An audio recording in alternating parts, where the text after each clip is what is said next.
Ladies and gentlemen, tumeona ya kwamba watu wengi wamefika Bondo kwa minajili ya kupatia familia ya mwenda zake Raila Amolo Odinga pole kwa kumpoteza kiongozi ambaye ni mzuri sana, ambaye amekuwa akipigania haki za watu.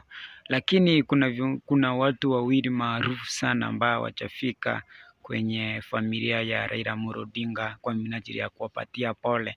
Hao wawili ni Gachagua. Inasemekana ya kwamba Gachagua hadi sasa hajafika kwenye familia ya Raila Amolo Odinga kwa minajili ya kuwapatia pole. Pia Dr. Award pia na yeye hajafika kwenye familia ya Raila Amolo Odinga kwa minajili ya kupatiana pole zake.